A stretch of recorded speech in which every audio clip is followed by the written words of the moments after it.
सबसे पहले तो मौजूदा सूरत हाल को आसान अंदाज में समझाइएगा। मुज़ाकरात की बातें अपनी जगह, डेडलॉक बरकरार है। क्या ईरान, इसराइल और अमेरिका के दरमियान कशीदगी एक बड़े बहरान में आपको तब्दील होती दिखाई दे रही है, और अगर ऐसा हो जाता है तो फिर इसके क्या असरात होते हैं?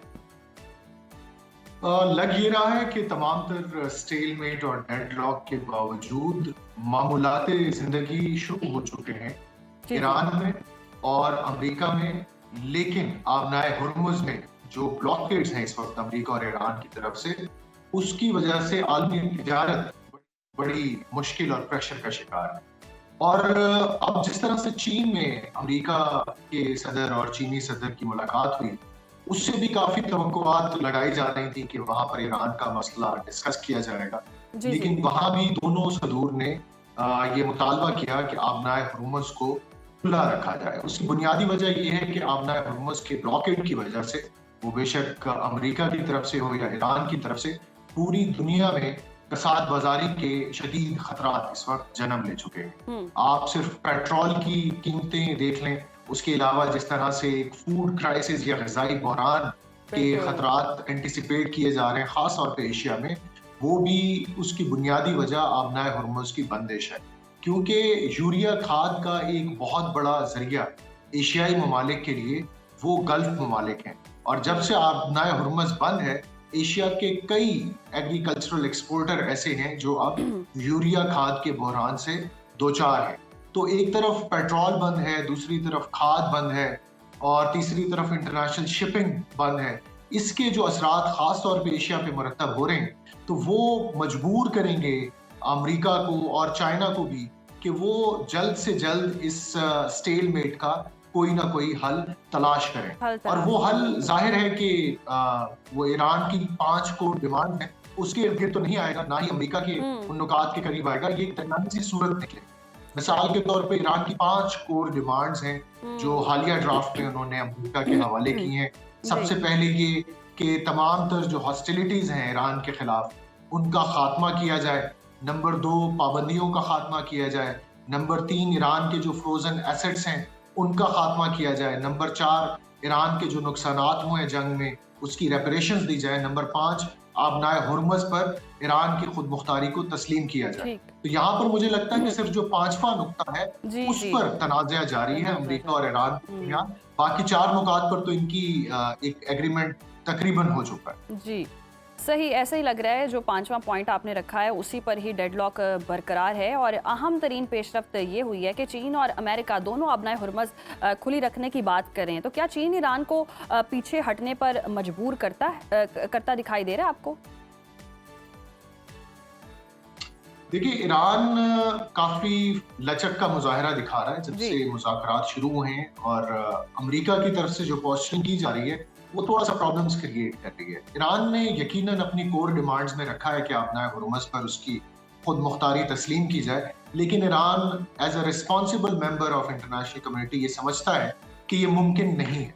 उसकी वजह ये है कि ये जितनी भी आबनाएं हैं, जिनको हम स्ट्रेट्स कहते हैं, ये 4 ऐसी हैं जो क्रिटिकल हैं ग्लोबल, इनको ग्लोबल कॉमन्स कहा जाता है। ग्लोबल कॉमन्स पे किसी एक मुल्क की खुद मुख्तारी तस्लीम नहीं होती है। चीन ने माजी में भी ईरान से मुतालबा किया था कि आप आबनाए हुर्मुज को खोलें। तो लग ये रहा है कि Iran as a bargaining chip इस्तेमाल कर रहा है, और ईरान ये चाहता है कि अगर वो आबनाए हुर्मुज से अपनी नेवी को पीछे हटाता है, तो उसके बदले में कम से कम जो ईरान के फ्रोजन एसेट्स हैं, अगर अमेरिका वो $20 अरब रिलीज करना चाह रहा है, तो ईरान ये चाहेगा कि वो 40 या $50 अरब रिलीज करे, क्योंकि टोटल जो फ्रोजन एसेट्स हैं ईरान के इस वक्त, वो तकरीबन कोई 90 से $100 अरब के करीब। और मजे की बात ये है कि वो अमेरिका के पास नहीं है, वो इन्वेस्ट हुए हुए हैं यूएई में, कतर में, इंडिया में, रशिया में। तो अमेरिका ने सिर्फ ईरान को ये यकीन दहानी करवानी है कि हम एक मुनासिब अमाउंट डी फ्रीज करेंगे, और उसके बाद ईरान यकीनन आबनाए हुर्मुज से पीछे हटेगा। क्योंकि अगर ईरान नहीं हटता है तो उसका नुकसान ये होगा कि ईरान अपने दोस्त और पड़ोसी ममालिक की सपोर्ट भी फिर खो बैठेगा। क्योंकि आबनाए हुर्मुज की बंदिश से अमेरिका को तो नुकसान नहीं हो रहा है। अमेरिका की जितनी भी तेल की इंपोर्ट्स हैं, प्राइमरीली तो अमेरिका खुद इन्हिसार है तेल के मद में। दूसरा ये है कि अमेरिका में अब तेल की जो खपत है वो इतनी ज्यादा नहीं है, क्योंकि वहां पर इलेक्ट्रिक केमिकल्स का एक बहुत बड़ा रेवोल्यूशन आया है। जो डिपेंडेंस है के तेल पर, वो पाकिस्तान, चीन और एशियाई ममालिक की है। तो ये सबसे ज्यादा मुतासिर हो रहे हैं आपदा होर्मुज़ की वजह से। बिल्कुल, और ये प्रेशर कहीं ना कहीं अमेरिका पर भी आ रहा है, जिसकी वजह से अब हम देख रहे हैं कि मामलात सॉर्ट होने चाहिए और करने भी चाहिए। आपके ख्याल में मशरिक़ वस्ता की मौजूदा कशीदगी में क्या पाकिस्तान वाकई एक ऐसा गैर जानिबदार सालिस बनकर उभर सकता है जो ईरान, अमेरिका और अरब ममालिक के दरमियान जो तल्खियाँ हैं वो ख़त्म कर दे, या आलमी ताकतों का दबाव हमें किसी एक फरीक की तरफ झुकने पर मजबूर कर सकता है? ऐसा बिल्कुल नहीं होगा। पाकिस्तान की मरकजी हैसियत बतौर सालिस मशरिक और मगरिब में तस्लीम की जा रही है। इसका अंदाजा आप इस बात से लगा लीजिए कि जब डोनाल्ड ट्रंप ने अमेरिका का विजिट करना था, तो उससे सिर्फ 2 रोज कबल ही चीन के वजीर खारजा वांग ई ने हमारे नायब वजीर आजम इसहाक डार साहब को कॉल की और पूरी अपनी हिमायत का ऐलान किया पाकिस्तान लेड मीडिएशन प्रोसेस के लिए। ये जो टाइमिंग है ये बहुत क्रिटिकल थी। उस फोन कॉल के जरिए चाइना ने पूरी दुनिया को ये बावर करवाया कि अगर कोई एक फॉर्मेट है जिससे चीन को भी उम्मीद है कि वो कुछ नतीजा खेज मामलात उससे होंगे, तो वो सिर्फ इस्लामाबाद फॉर्मेट है। इसी तरह से आप देखें गल्फ के जितने ममालिक हैं, सऊदी अरब हो, कतर हो, तुर्की हो, ये भी पाकिस्तान के इस्लामाबाद फॉर्मेट की हिमायत का ऐलान कर चुके हैं। तो पाकिस्तान तमाम तर बैनुल-अक़वामी प्रेशर तो नहीं है, सिर्फ इसराइल और हिंदुस्तान है जो इससे खासे मुतनफ़िर नजर आ रहे हैं। बाकी दुनिया की हिमायत तो इस वक्त पाकिस्तान के साथ। अच्छा, ऐसे में हम देख रहे हैं अब्बास अराग़ची ने बहुत ही सख्त बयान दिया है। आपकी नज़र में क्या लगता है, क्या ये सिर्फ सियासी दबाव है या ईरान वाकई सख्त रद्द-ए-अमल की तैयारी में है? देखिए, पोस्चरिंग तो दोनों अतराफ से हो रही है जब से सीज फायर हुई है, और ये पोस्चरिंग इसलिए होती है ताकि ज्यादा से ज्यादा कंसेशंस एक दूसरे से ली जा सकें। हाँ, अब्बास अराग़ची साहब का जो बयान न्यू दिल्ली में इन्होंने दिया है, I think he means it. उसकी बुनियादी वजह ये है कि ईरान ये चाहता है कि ब्रिक्स के प्लेटफॉर्म से कम एक मुश्तरका बयान सामने आ जाए जो ईरान पर जारियत की मजम्मत करता हो। ब्रिक्स के कई ममालिक ऐसे हैं जो इस वक्त ईरानी नुक्ता नजर की हिमायत कर रहे हैं, सिर्फ इसराइल और इंडिया को निकालकर। इसराइल अगरचे ब्रिक्स का मेंबर नहीं है, लेकिन हिंदुस्तान ब्रिक्स के एक फाउंडिंग अरकान में था। लेकिन जिस तरह से हिंदुस्तान इसराइल के करीब हुआ है पिछले चंद सालों में, तो ईरान बहुत रिकंसिडर कर रहा है अपने ताल्लुकात को हिंदुस्तान के साथ भी। तो अराग़ची साहब ने न्यू दिल्ली में बैठकर ये जो लबो लहजा अख्तियार किया है, उसका मुखातिब सिर्फ इसराइल नहीं है बल्कि हिंदुस्तान भी है कि ये हमारी हिस्ट्री का एक डिफाइनिंग मोमेंट है, और अगर इसमें भी हिंदुस्तान हमारे साथ नहीं खड़ा होता है तो फिर ईरान को हिंदुस्तान के साथ अपने ताल्लुकात को दोबारा रिकंसिडर करना पड़ेगा।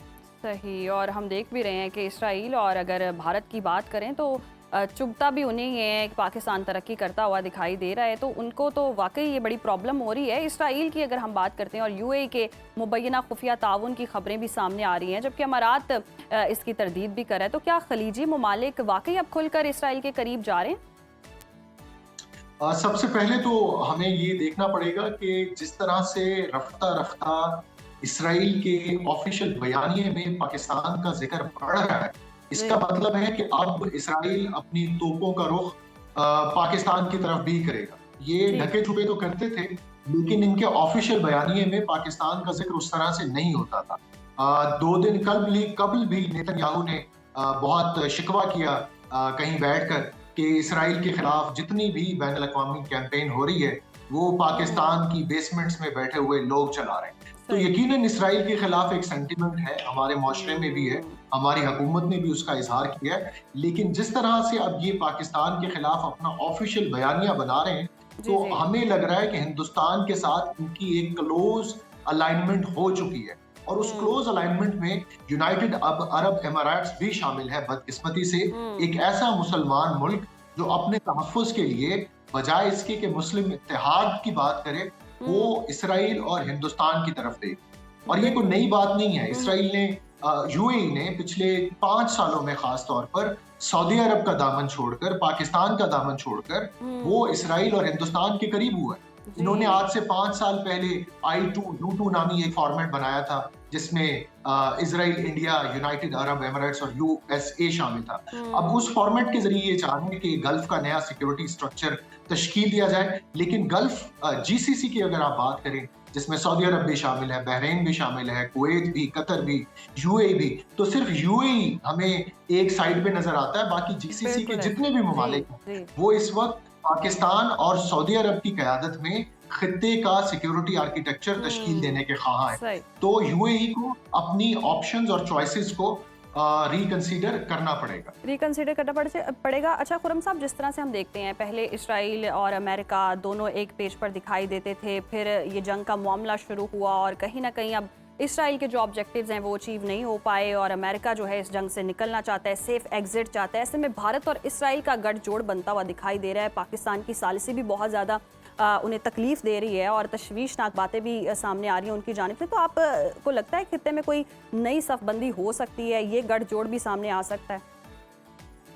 सफबंदियां हो चुकी हैं। ओके जिस तरह से पाकिस्तान एक मरकजी किरदार के तौर पर सामने आया, सऊदी अरब जिस तरह पाकिस्तान की सपोर्ट कर रहा है, जिस तरह से तुर्की आगे बढ़कर सामने आया ईरान की हिमायत में, तो लग ये रहा है कि अब इस खित्ते की क़यादत, ये अब हम जनूबी एशिया की बात नहीं कर रहे हैं, अब जी हम जी जनूब मगरबी एशिया की बात कर रहे हैं। और ये पूरा जो रीजन है, इसमें ये तीन ममालिक पाकिस्तान, सऊदी अरब और तुर्की एक अहम किरदार अदा करेंगे। जहां तक इसराइल और हिंदुस्तान के इत्तेहाद का ताल्लुक है, तो तारीखी तौर पर हमने देखा है जब तक हिंदुस्तान में सेकुलर हुकूमतें थी, उन्होंने हमेशा फलस्तीनी कॉज की हिमायत की थी। कांग्रेस ने हमेशा फलस्तीन की हिमायत की, लेकिन जब से बीजेपी बरसर इक़्तिदार आई है, इनका जो हिंदुत्व का एजेंडा है, that is closely aligned with the Zionist agenda of Israel. Okay इसलिए जब मोदी साहब ईरान पर हमले से कबल इसराइल गए थे, तो वहां पर इन्होंने कहा था कि इसराइल इज द फादरलैंड, यानी अगर हिंदुस्तान मदरलैंड है